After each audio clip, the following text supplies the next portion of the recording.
Assalamualaikum warahmatullahi wabarakatuh. Alhamdulillah, wassalatu wassalamu ala rasulillah Sayyidina Muhammad ibn Abdullah wa ala alihi wa sahbihi wa man walah. Wala hawla wala quwata illa billah.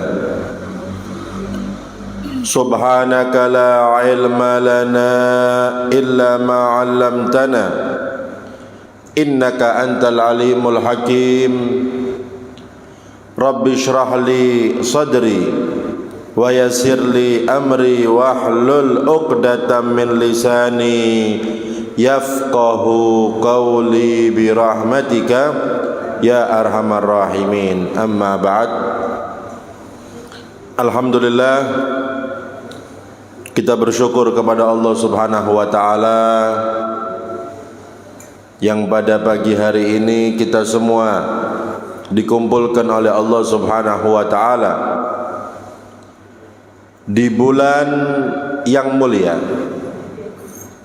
di hari yang mulia, dan di tempat yang mulia, untuk bersama-sama kita beribadah kepada Allah,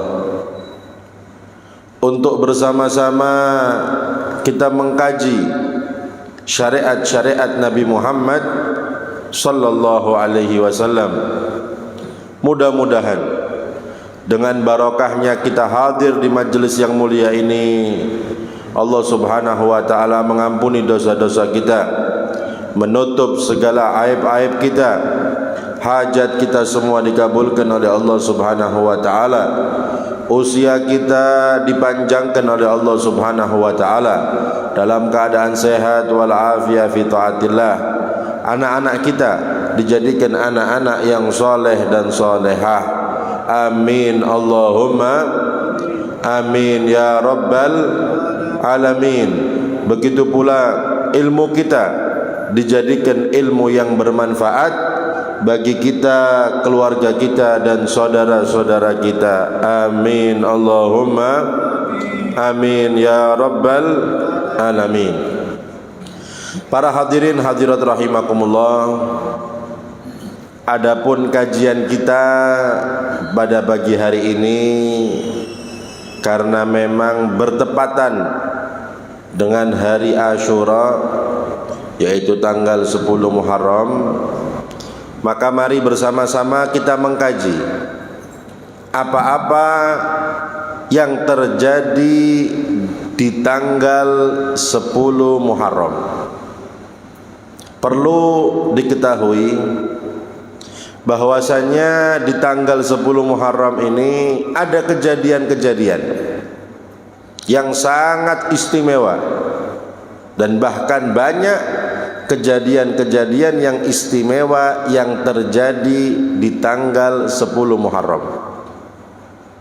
Akan tetapi juga ada kejadian yang menyedihkan, yaitu meninggalnya, syahidnya cucu Nabi Muhammad sallallahu alaihi wasallam yang bernama Sayyidina Husain bin Ali bin Abi Thalib radhiyallahu taala anhu. Akan tetapi akan kita kaji kejadian-kejadian yang istimewa yang terjadi di tanggal 10 Muharram. Apa saja? Termasuk yang terjadi di tanggal 10 Muharram. Allah Subhanahu wa taala menciptakan Nabi Adam alaihi salam. Jadi Nabi Adam alaihi salam itu diciptakan oleh Allah Subhanahu wa taala tanggal 10 Muharram. Dan juga bertepatan ketika itu di hari Jumat. Jadi Nabi Adam diciptakan tanggal 10 Muharram dan bertepatan di hari Jumat. Ya. Ini kejadian yang terjadi di tanggal 10 Muharram. Kemudian Nabi Adam alaihi salam sudah pernah kita kaji, melanggar perintah Allah Subhanahu wa taala sampai akhirnya beliau diturunkan dari surga ke bumi, ya. Kemudian Nabi Adam alaihissalam bertobat kepada Allah Subhanahu wa taala, ya. Setelah beberapa lama kemudian diterima tobatnya oleh Allah Subhanahu wa taala, itu tanggal 10 Muharram, ya.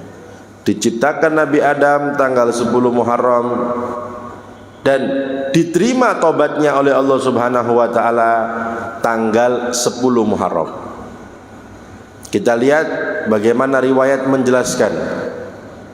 Nabi Adam alaihissalam itu, Pak, Bu, ketika melakukan kesalahan, ya, beliau itu selama 300 tahun tidak pernah mengangkat pandangannya ke langit.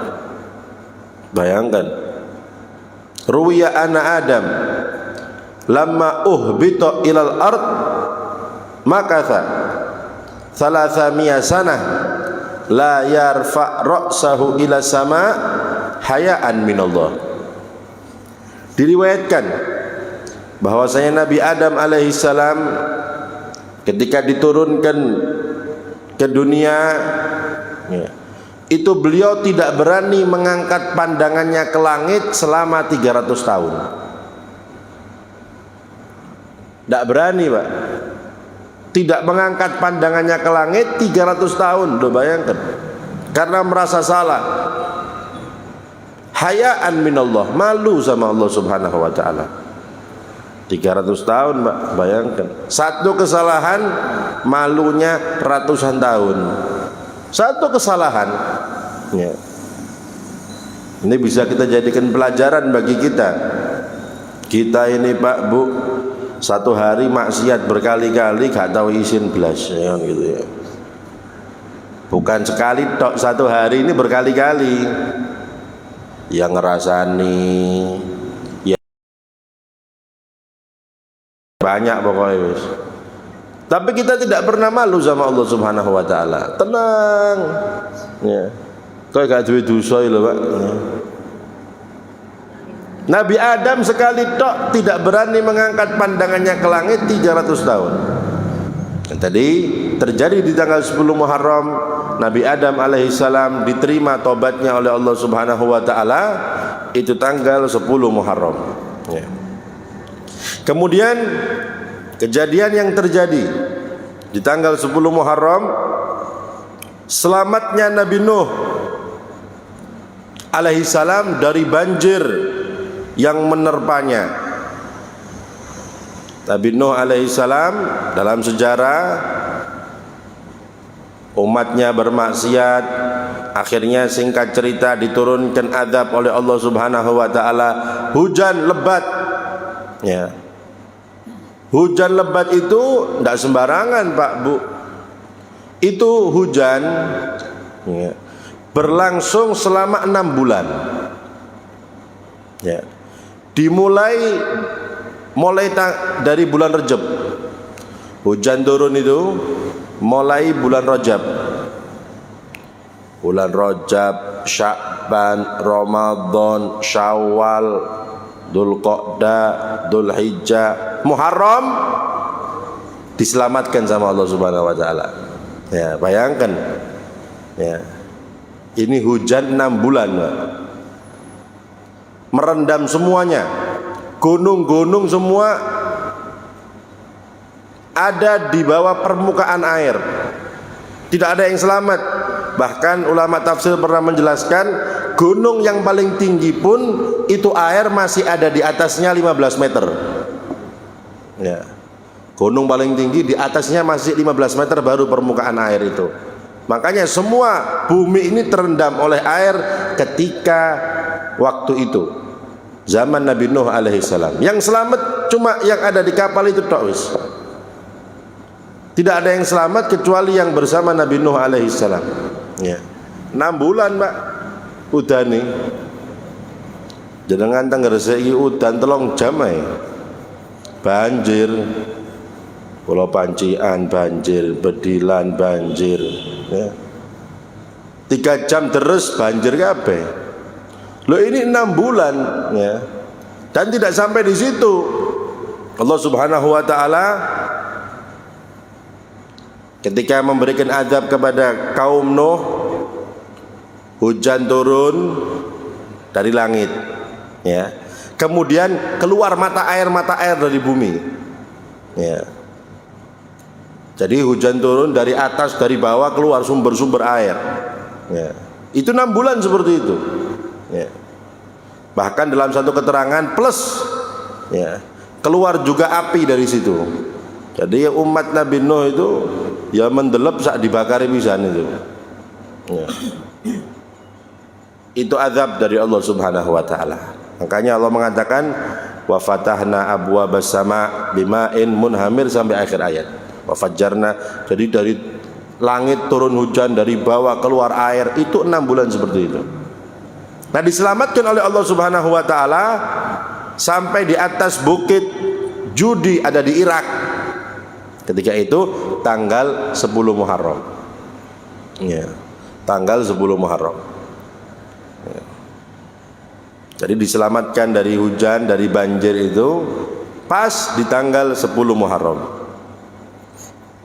Kemudian termasuk yang terjadi tanggal 10 Muharram, ulama menjelaskan pertama kali hujan turun. Pertama kali hujan turun itu tanggal 10 Muharram. Pertama kali turun hujan itu di tanggal 10 Muharram. Begitu pula Nabi Ibrahim alaihissalam, beliau diselamatkan dari api yang membakarnya, itu juga terjadi di tanggal 10 Muharram. Masih muda, Pak, Nabi Ibrahim ketika itu. Nabi Ibrahim masih muda, berani menghancurkan patung-patung yang disembah pada waktu itu, ya. Ketika itu di Irak. Ketika itu di Irak, ya. Kalau tidak salah ketika itu beliau di Irak menghancurkan patung-patung yang disembah oleh orang-orang pada waktu itu, plus rajanya Namrud, ya. Pulang dari pemburuan, singkat cerita, melihat patung-patungnya hancur semuanya. Yang menghancurkan Nabi Ibrahim. Patung paling besar dikalungi kapak dek gono, ya. Sudah hancur, disisakan satu yang paling besar di Jarno oleh Nabi Ibrahim, dikasih kapak, dikalungi. Mereka pulang dari pemburuan, berburu, duh, kok dibelai kabeh Tuhan iki, ya. Tuhan dibelai, Pak. Maka mereka mengatakan, man fa'ala hadza bi alihatina innahu laminadh dhalimin. Siapa yang melakukan ini sama Tuhan-Tuhan kami? Ini orang zalim ini, ya. Ada yang mengatakan ada seorang pemuda yang namanya Ibrahim. Panggil, kata Namrud, di hadapan semua manusia, ya. Mau dihukum ini, tanya dulu, Ibrahim, a'anta fa'alta hadza bi alihatina? Apakah kamu melakukan ini kepada Tuhan-Tuhan kami? Kata Nabi Ibrahim, iku lho, kapak isik nyantol kok. Yang paling gede itu yang bunuh semuanya ini. Itu buktinya, kapak isik nyantol di lehernya, ya. Maka mereka spontan mengatakan, "Do kamu ini gila, Pak. Mosok patung bisa menghancurkan?" Ya wis gak iso lapo-lapo mbok sembah iku. Itu cara Nabi Ibrahim menyadarkan mereka, membuka akal sehatnya. Ya sudah tahu mereka tidak bisa apa-apa, lah apa mbok sembah. Itu loh yang paling besar, suruh nurunkan kapaknya dari lehernya tidak iso, ya. Suruh ngelepas tidak bisa kok. Akhirnya sebagiannya sadar, sebagian dari mereka, ya. Tapi akhirnya ya, iblis selalu membisiki ya. Akhirnya karena gengsi bisa ini raja, dilokno menembak Nabi Ibrahim. Biasa orang kalau berpangkat tinggi gengsian, Mbak ya. Hartanya banyak, punya kedudukan, coba disindir, dilokno ya, pasti gengsi. Itu sudah kebiasaan manusia ya. Akhirnya disuruh ngumpulkan kayu bakar Nabi Ibrahim hidup-hidup. Mengumpulkan kayu bakar dalam satu keterangan setahun bahkan lebih mungkin untuk membakar Nabi Ibrahim ini. Nabi Ibrahim dipenjara dulu, dikumpulkan kayu bakar ya. Tahunan Pak mengumpulkan kayu bakar, harus nebang pohon dulu, repot prosesnya. Sudah banyak sampai kayak bukit. Jadi saking banyaknya itu kayu seperti bukit gitu.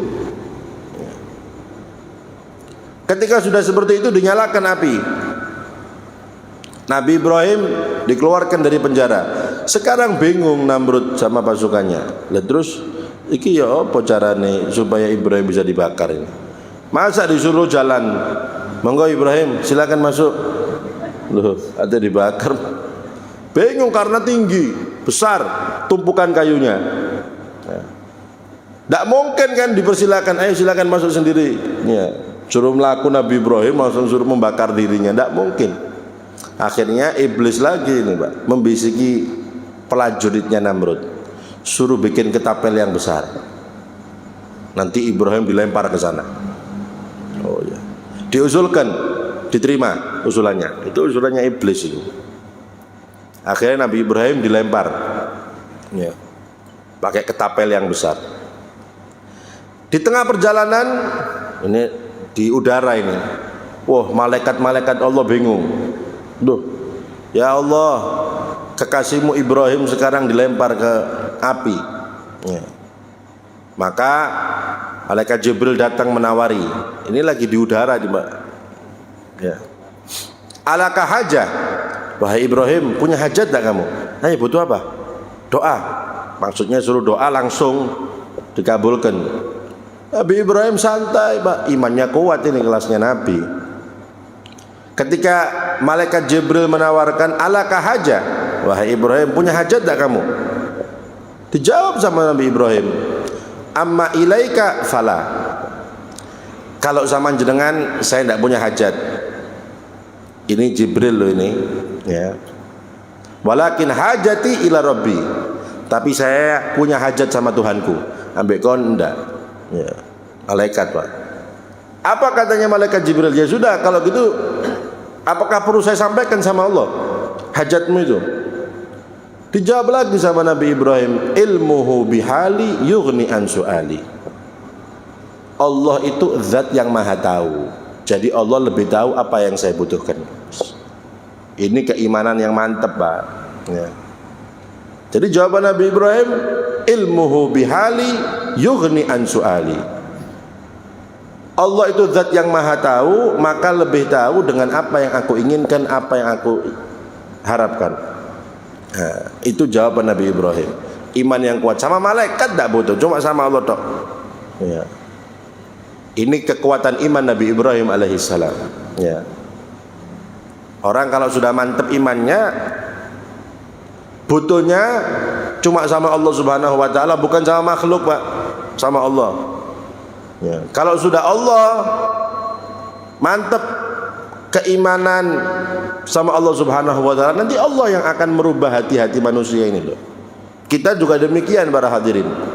Kita kalau kita minta sama Allah, fokus sama Allah, apapun yang kita inginkan akan dikabulkan sama Allah. Ya tentunya melewati manusia yang akan merubah hati-hati manusia.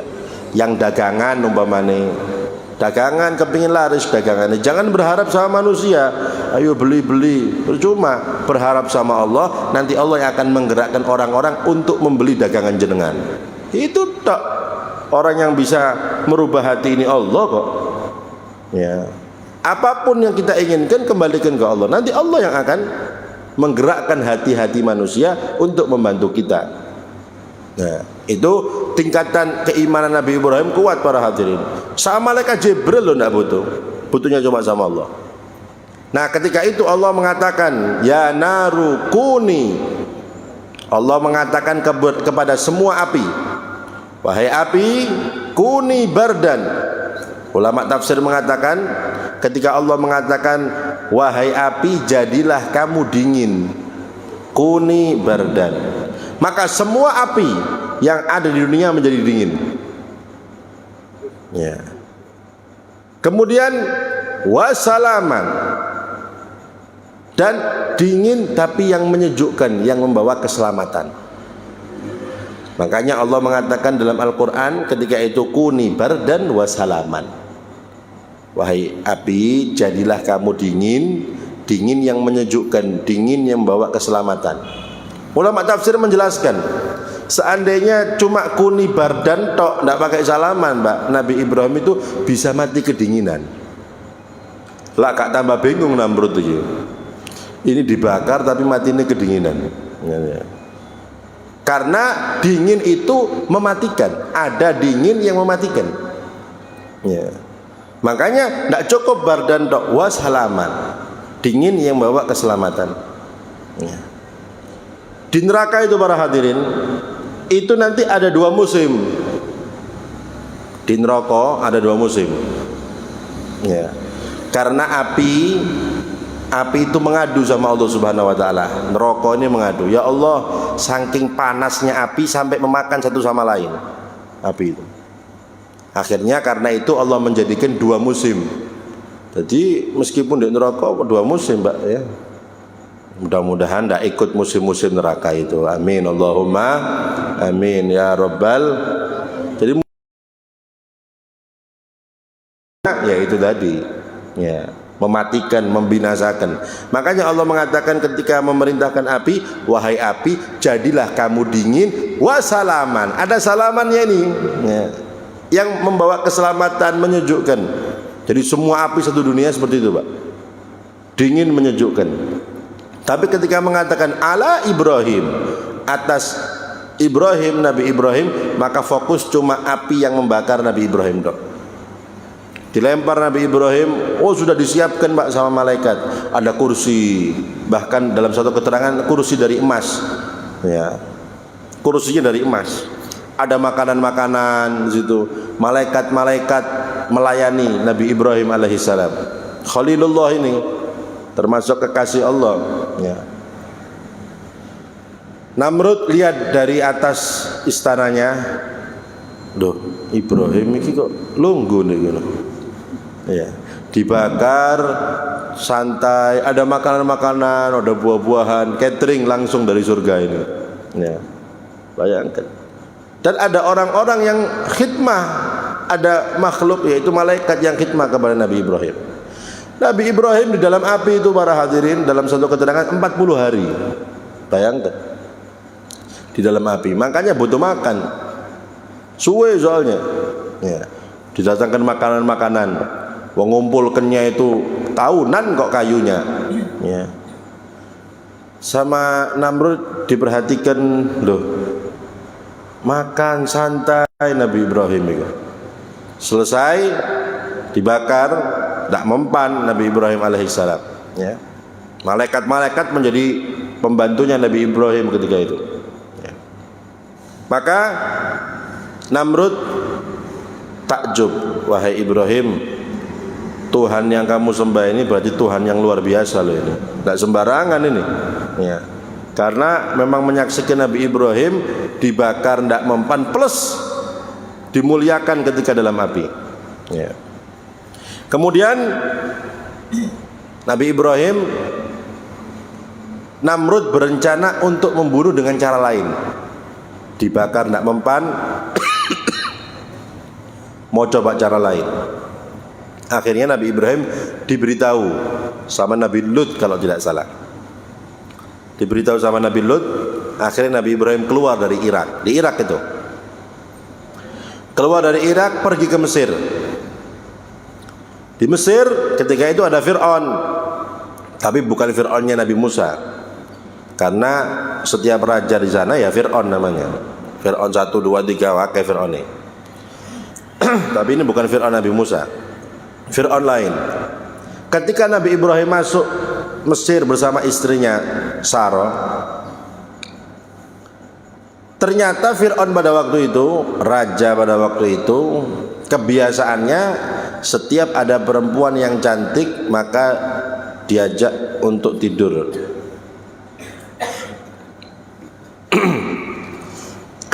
Sampai cerita raja mendapatkan kabar, raja ada perempuan cantik, yaitu Sarah maksudnya. Disuruh menahan, dimasukkan ke istananya. Nabi Ibrahim ditahan, Sarahnya dimasukkan ke raja untuk berbuat hal yang tidak benar itu. Nabi Ibrahim berdoa. Akhirnya setiap Fir'aun ini ingin mendekat, dihalangi seperti kaca, tidak bisa. Setiap ingin menyentuh ini Sarah, langsung lumpuh tangannya. Coba satu lagi, lumpuh pisan. Wedi ya Fir'aun. Wah, ini kudu manusia, setan ini modelnya. Ya. Ngomong sama prajuritnya, kembalikan. Ini setan ini, bukan manusia ini. Ya, itu perlindungan Allah Subhanahu wa taala. Akhirnya raja itu Fir'aun itu meminta maaf sama Nabi Ibrahim. Tak sembarangan berarti ini. Meminta maaf, dan Nabi Ibrahim dikasih hadiah budak namanya Hajar, Siti Hajar. Ya. Kemudian dibawa ke Palestina.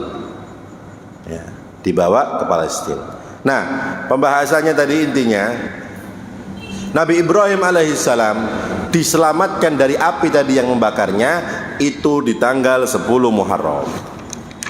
Ya, selamat dari api itu tanggal 10 Muharram. Kemudian termasuk yang terjadi di tanggal 10 Muharram, Nabi Yakub alaihissalam dipertemukan dengan Nabi Yusuf anaknya itu juga tanggal 10 Muharram. Nabi Yakub punya anak banyak, termasuk anaknya Nabi Yusuf. Saudara-saudaranya iri karena kok Yusuf ini lebih diperhatikan, karena memang Nabi nantinya, ayahnya tahu. Ya.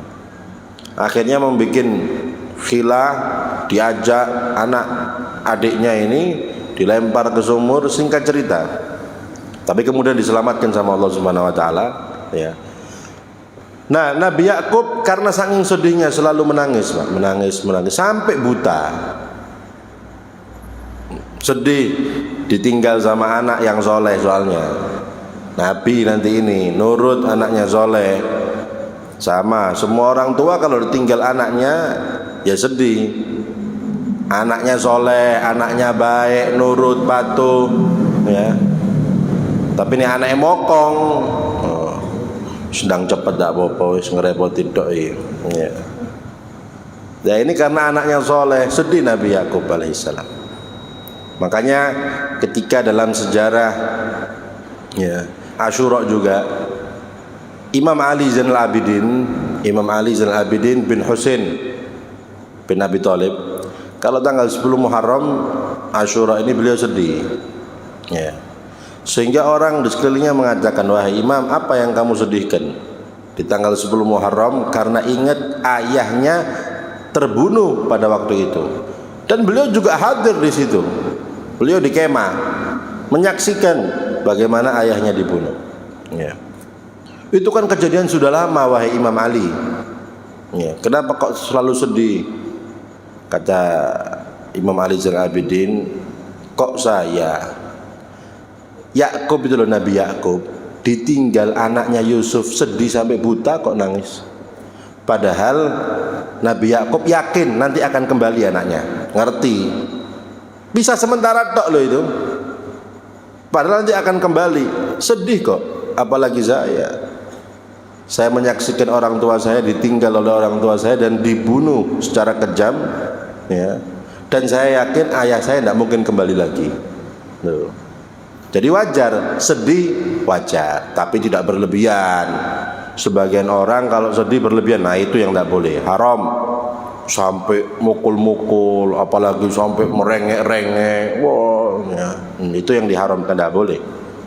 laisa minna man darabal khudud, ya, yang mukul-mukul pipi atau robek-robek baju itu haram, tidak boleh. Sedih, sebagaimana juga Rasulullah SAW sedih ditinggal anaknya Ibrahim, ya.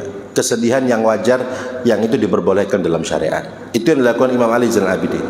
Nah, Nabi Yakub ketika berpuluh-puluh tahun, puluhan tahun ini pisah dengan Nabi Yusuf alaihissalam. Dipertemukan lagi dengan Nabi Yusuf itu tanggal 10 Muharram. Langsung ketika ini belum ketemu ya dalam sejarah, pergi saudara-saudaranya Nabi Yusuf ketemu dengan Nabi Yusuf, tapi saudaranya singkat cerita akhirnya tahu ternyata itu Nabi Yusuf. Disuruh ngasihkan bajunya Nabi Yusuf ke Nabi Yakub, suruh ngirim. Baru ketemu bajunya tok, langsung kembali penglihatan Nabi Yakub alaihissalam. Setrumannya kuat ini Pak, ya, ngerti itu bajunya Yusuf, ya. Langsung dikembalikan penglihatannya oleh Allah Subhanahu Wa Taala. Intinya itu terjadi pertemuannya tapi Nabi Yakub dengan Nabi Yusuf tanggal 10 Muharram. Begitu pula Nabi Ayub alaihissalam disembuhkan oleh Allah Subhanahu Wa Taala daripada penyakit yang menimpanya, musibah yang menimpanya, itu juga tanggal 10 Muharram, ya. Kemudian Nabi Musa alaihissalam itu pernah ingin bertemu, melihat Allah Subhanahu Wa Taala. Rabbi arini andur ilaik, ya Allah, izinkan aku untuk bisa melihatmu. Permintaan Nabi Musa alaihissalam. Tapi kemudian singkat cerita, ya, Nabi Musa disuruh mempersiapkan diri untuk nanti bisa diajak ngomong sama Allah Subhanahu Wa Taala, ya. Ingat, Nabi Musa diperintahkan untuk mempersiapkan diri. Wa wa'adna Musa 30 lailatan.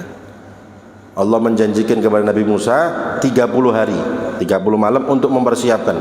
Mau ketemu Allah, Pak, ya. Persiapan. Ada orang di sini kepingin ketemu pejabat, persiapan kok. Oh, dipanggil bupati, dipanggil presiden, pakai baju yang paling bagus. Setrikon lo ya, udah sampai dia ketemu presiden lagi. Nggak ada, oh jelek, beli kok yang baru, ya. Mau foto, mau padahal presiden manusia, ya. Lo ini kepingin ketemu Allah, makanya Allah mempersiapkan untuk mempersiapkan diri Nabi Musa 30 hari. Nah, ketika sudah 30 hari itu puasa Nabi Musa, puasa ibadah, ya, karena kepingin ketemu Allah ini. Sudah 30 hari, pas hari hanya Nabi Musa pakai siwak, Pak. Siwakan. Karena biasa orang kalau puasa pasti mambu, mulutnya bau. Ya, orang kalau puasa mulutnya bau. Dan Nabi Musa kepingin ketemu Allah, merasa mungkin masih ada bau mulut, siwakan. Maka ditegur sama Allah Subhanahu Wa Taala. Kenapa kamu menghilangkan bau mulut bekas dari puasa itu? Ya, karena bau mulutnya orang yang berpuasa lebih harum dari minyak misik di hadapan Allah. Di hadapan manusia tetap mambu, Pak. Paham ya? Misik kira ojo ya. Sing puasa Asyura.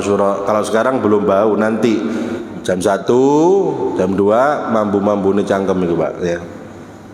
Ngomong jaga jarak, ya. Koncoe ngomong cedek-cedek ngene, lapo misik iki lho. Ngono ya. Bukan, Pak, itu di sisi Allah, ya.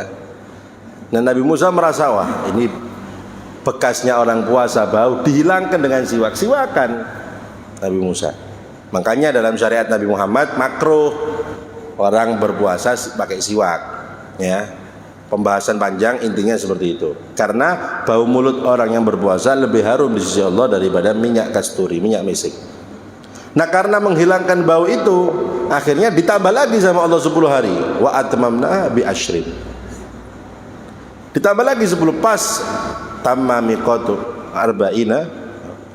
sempurna 40 hari. Jadi persiapan ini Pak, 40 hari berpuasa ibadah kepingin ketemu Allah Subhanahu wa taala. Nah, 10 hari itu terakhir tambahan itu tanggal 1 sampai 10 Muharram. Ya. Jadi terjadinya tanggal 1 sampai 10 Muharram. Yang 10 menyempurnakan itu 10 hari pertama di bulan Muharram. Ya. Kita lihat di sini kemudian Nabi Musa mendengar ucapan-ucapan Allah Subhanahu wa taala. Kita perhatikan dan kita bandingkan dengan Nabi Muhammad sallallahu alaihi wasallam. Nabi Musa itu Pak kepingin ketemu Allah, sama Allah disuruh siap-siap. Persiapkan dirimu. 40 hari bayangkan untuk persiapan ketemu Allah Subhanahu wa taala. Dan itu permintaan Nabi Musa yang kepingin. Nabi Musa kepingin dan Allah mengiyakan dengan syarat mempersiapkan diri 40 hari. Tapi kita lihat Nabi kita Muhammad SAW ketika kejadian Isra dan Mi'raj Nabi Muhammad SAW. Nabi tidak minta perbedaannya. Nabi Musa minta, Nabi Muhammad tidak minta. Kemudian Nabi Musa diperintahkan untuk mempersiapkan diri loh. Nabi Muhammad tidak. Nabi Muhammad dibangunkan bingung suruh berangkat. Loh. Itu menunjukkan bahwasanya Rasulullah SAW itu kapanpun selalu siap untuk bertemu Allah Subhanahu Wa Taala. Ini kekuatan iman Rasul SAW. Kapanpun Nabi Muhammad itu selalu siap untuk bertemu Allah Subhanahu Wa Taala. Tidak perlu mempersiapkan diri karena memang beliau selalu siap. Kapanpun untuk bertemu dengan Allah Subhanahu Wa Taala. Kemudian ketika Nabi Musa ingin bertemu dengan Allah itu diperintahkan untuk melepas sandalnya. Musa, kamu lepas sandalmu, tempat suci ini. Ya. Tapi Nabi Muhammad SAW ketika Isra, ketika Mi'raj tidak disuruh melepaskan sandal. Jadi berangkat bertemu dengan Allah Subhanahu Wa Taala sak sandal-sandali. Itu Nabi Muhammad SAW. Makanya ada ulama yang membuat bait satu bait syair yang memuji sandalnya Nabi Muhammad SAW. Maksudnya ketika Mi'raj semua selain Allah ada di bawah sandalnya Rasulullah Sallallahu Alaihi Wasallam. Makanya tidak heran kalau sandalnya dijadikan jimat, sandalnya Rasulullah SAW. Ya. Tapi jangan sampai dimasukkan kamar mandi. Ya. Karena sandal ini sandal mulia, ketemu ikut Nabi Muhammad SAW ketika Isra sa Mi'raj. Ya. Nah, Nabi Musa alaihissalam 10 terakhir itu terjadi 10 Muharram. Dan Nabi Musa alaihissalam diselamatkan dari kejaran Fir'aun ketika melewati laut itu, sungai itu juga terjadi di tanggal 10 Muharram. Makanya Rasulullah SAW ketika masuk Madinah, beliau menyaksikan orang Yahudi kok puasa. Yahudi, kamu ini apa yang kamu lakukan tanggal 10 Muharram? Kami berpuasa. Ada apa kamu puasa? Kami berpuasa, kami syukur karena pada hari ini Musa diselamatkan dari kejaran Fir'aun. Maka Nabi mengatakan kami lebih berhak dari Musa dengan Musa daripada kalian. Ya, itu jawaban Nabi Muhammad SAW. Dan Rasulullah akhirnya memerintahkan sahabat untuk berpuasa di tanggal 10 Muharram. Ya. Tapi ini juga perlu diperhatikan, dianjurkan untuk puasa 1 hari setelahnya atau sebelumnya, Tasu'a, supaya tidak sama dengan Yahudi. Yahudi kan 10 Muharram tok. Lah kalau umat Nabi jangan sampai sama. Puasa sebelumnya, kalau tidak sempat puasa setelahnya. Khaliful Yahud kata Rasulullah. Kalian harus beda dengan orang Yahudi. Itu Nabi kita Muhammad sallallahu alaihi wasallam supaya tidak sama. Jadi Nabi tidak mau sama. Apapun dari ibadah atau selain ibadah kalau menyamai mereka orang Yahudi. Nah tujuannya kita diperintahkan puasa 1 hari setelahnya atau sebelumnya supaya tidak sama dengan orang Yahudi. Nabi Musa alaihissalam ketika diselamatkan itu Pak, diperintahkan oleh Allah untuk menghadapi Fir'aun. Berapa tentara Nabi Musa ketika diperintahkan untuk menasehati dulu? Nabi Musa ngomong sama Allah, ya Allah, saya ketemu Fir'aun ini sama siapa? Bingung, ini raja pasukannya akeh, mungkin tentara apa anu. Oh ya, kamu bawa saudaramu Harun, wong loro tok Pak ngadepi Fir'aun. Oh dikira Nabi Musa dikasih pasukan gitu, enggak. Harun suruh ikut, 2 orang tok. Ya. Dan bagaimana keberanian Nabi Musa alaihissalam. Singkat cerita, akhirnya dengan proses duel sihir dari tukang sihir Nabi Musa dengan mukjizatnya sampai akhirnya Fir'aun marah, dikejar ya Nabi Musa dan orang-orang yang beriman dengan Nabi Musa. Sampai di hadapannya laut itu bingung sekarang ya. Mukjizatnya keluar, dibelah itu laut. Kita lihat orang Yahudi sekarang, Bani Israel ini ya, ketika sudah dibelah, bukan satu jalan, banyak ini ya. Jadi bukan cuma satu tok yang dibelah itu, beberapa. Jadi karena supaya cepat kejaran Fir'aun di belakang, ikut jalan lewat manapun. Jadi dibelah-belah banyak. Keluar, jalan kita lari. Perintah Nabi Musa. Orang Bani Israel ini, Musa, kenapa? Kalau kita lewat dari tempat yang ini, pembatasnya air ini Pak, air. Ya lewat saja, ayo berangkat sudah. Ini Fir'aun loh ini di belakang. Loh kalau kami lewat sini, terus teman kami lewat yang sebelah sini lah, gak ketok lah. Terus apa karepmu? Ya kami kepingin melihat teman kita yang di samping. Sik jauh Pak Bani Israel ini Pak. Ini mau mati loh ini. Lah Melayu lah mati sih selamat. Akhirnya sama Nabi, dituruti sama Nabi Musa. Jadi air itu dikasih jendela-jendela. Jadi ketika lari bisa lihat temannya, oh selamat lari sampai selamat. Dalam keadaan genting sik jauh ini Bani Israel, bayangkan. Ya. Lah lewat tolak beres ya. Enggak, masih minta. Dengan alasan ini kan air yang menghalangi kami dengan saudara-saudara kami, teman-teman kami. Kami kepingin lihat. Ya sudah, kasih jendela-jendela itu. Ya, bayangkan ini Bani Israel. Dikejar Fir'aun loh sejauh. Ya. Akhirnya diselamatkan dan kemudian Fir'aun ikut di jalan itu ditenggelamkan oleh Allah Subhanahu wa taala. Nah, kejadian itu terjadi tanggal 10 Muharram. Begitu pula diangkat Nabi Isa alaihissalam ke langit oleh Allah Subhanahu wa taala juga terjadi di tanggal 10 Muharram. Dan masih banyak kejadian-kejadian yang istimewa yang terjadi di tanggal 10 Muharram. Mudah-mudahan di hari yang mulia ini kita mendapatkan kebarokahan daripada hari yang mulia ini. Amin Allahumma amin ya rabbal alamin. Nasihat para ulama di hari yang mulia ini, jangan lupa tentunya berpuasa, kemudian melapangkan rezeki untuk keluarga, kasih nafkah lebih sama istri, sama anak, khususnya orang tua, jangan lupa ya. Eling bojone tok, ibuke gak eling ya. Ya. Anaknya, karena barang siapa yang menggampangkan meluaskan rezekinya untuk keluarganya di hari ini, maka Allah Subhanahu wa taala akan meluaskannya selama setahun. Meluaskan rezekinya selama setahun, digampangkan. Itu anjuran yang perlu dilaksanakan tanggal 10 Muharram. Begitu pula menjenguk orang sakit, menziarahi orang alim ya. Begitu pula memakai celak, ini memotong kuku ya.